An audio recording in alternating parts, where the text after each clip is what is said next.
Minecraft Axe in real life? Tara, try natin! Yun! Okay, una meron tayong bulaklak. Isang umaga, habang naglalaro ko ng Grow a Garden, ay bigla na lang ako nagulat.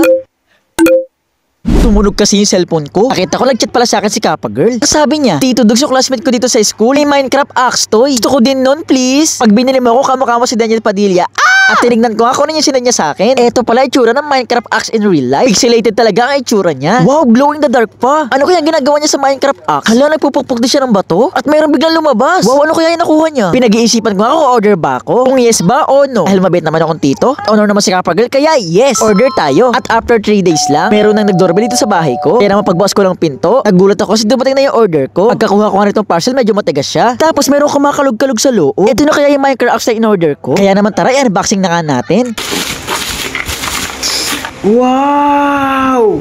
Grabe mga kadigit, eto na siya oh. Ayan oh. Una, ilaw agad oh. Kapares to na napanood natin, color yellow din. Tanggalin natin itong plastic. Wow! Grabe mga kadigit, ang ganda, ang cute! Ito pala itsura ng Minecraft Axe in real life. Diba ginagawa na dito, pinampupukpuk nila to? Yung mga naglalaro ng Minecraft, sa bato, sa puno, sa mga halaman, tapos may mga lumalabas na items. Diba ito yun? Wow! Ito pala itsura ng Minecraft in real life, ha? Ang galing. Minecraft Axe in real life? Tara, try natin!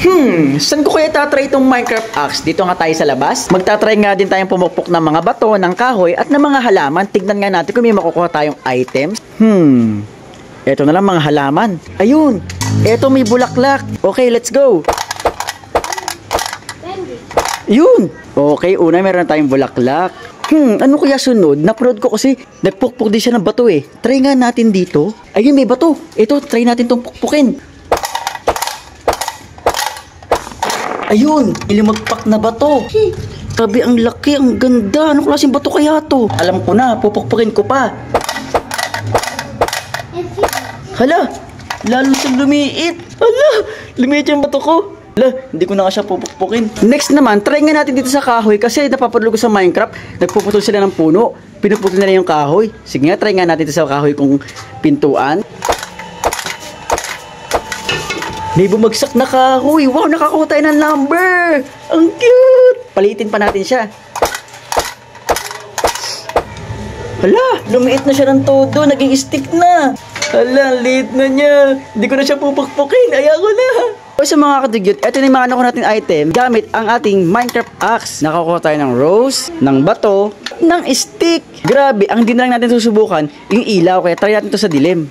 So ayun mga kadugyot, andito ako sa banyo namin.